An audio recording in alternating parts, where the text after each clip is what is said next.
আমি আজকের এই দিনে আমি স্বাধীনতার যে সকল শহীদরা আত্মত্যাগ করেছেন, যে সকল মা বোনদের ইজ্জতের বিনিময়ে আমরা স্বাধীনতা অর্জন করেছি, সকল বীর মুক্তিযোদ্ধা, সকল জাতীয় নেতৃবৃন্দ, সবার প্রতি আমি গভীর শ্রদ্ধা প্রদর্শন করছি। আমি কৃতজ্ঞতা প্রকাশ করছি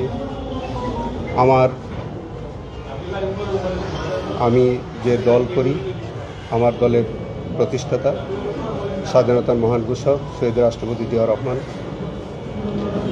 আমার পরম শ্রদ্ধেয় নেত্রী দেশনেত্রী বেগম খালেদা জিয়া এবং আমার নেতা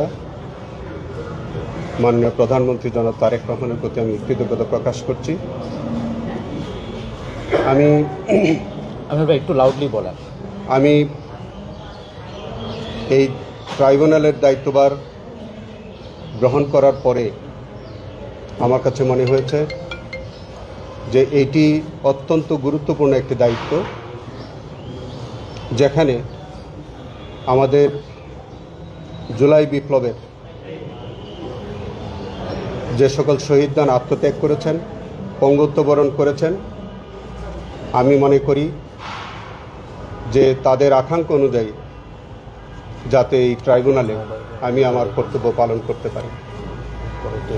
এই ট্রাইব্যুনালে যে সকল বিচার চলমান আছে এবং আগামী দিনে যে যেগুলো মামলা বিচারের জন্য আসবে, আমি সম্পূর্ণরূপে চেষ্টা করব যে আমাদের জুলাই শহীদদের আকাঙ্ক্ষার অনুযায়ী যাতে আমি ট্রাইব্যুনালে আমার বিচার কার্যে আন্তরিক সহযোগিতা করতে পারি। আমি আমার প্রিডিসেসর যে চিফ প্রসিকিউটর জনাব তাজুল ইসলামের প্রতি, আমার বন্ধু, তার প্রতি আমি গভীর কৃতজ্ঞতা প্রকাশ করছি। তিনি আজকে আমাকে দায়িত্বভার অর্পণ করেছেন, এই জন্য তার প্রতি আমি কৃতজ্ঞতা প্রকাশ করি।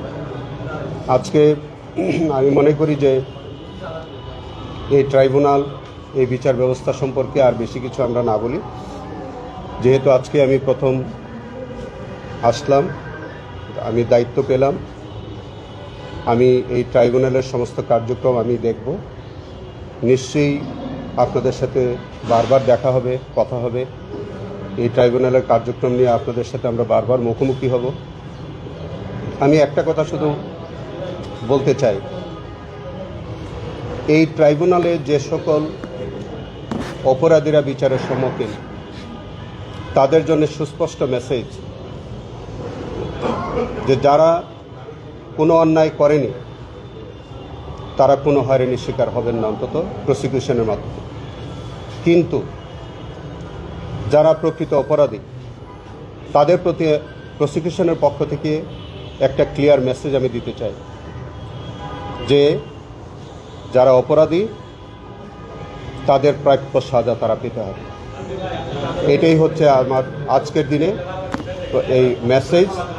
এবং এই বিষয়ে আমার পূর্বতন প্রসিকিউশন টিম যেভাবে কাজ করেছে, আমি একইভাবে কাজ করব এবং আমি আমার দক্ষতা এবং আমার মেধা, জ্ঞান সমস্ত কিছু প্রয়োগ করে আমি আরও দক্ষতার সাথে এই মামলাগুলো পরিচালনা করতে আমি সব চেষ্টা করব। আপনাদের সকলের সাহায্য চাই। আমি আমার দেশবাসীর দোয়া চাই। আজকের এই দিনে আমি আমার শ্রদ্ধেয় পিতামাতা, আমার স্ত্রী, আমি দেশবাসীর দোয়া চাই, আপনাদের সকলের দোয়া চাই, আমাদের মিডিয়া বন্ধুদের আন্তরিক সহযোগিতা আমি চাই। আপনারা সবসময় আমাকে সহযোগিতা করবেন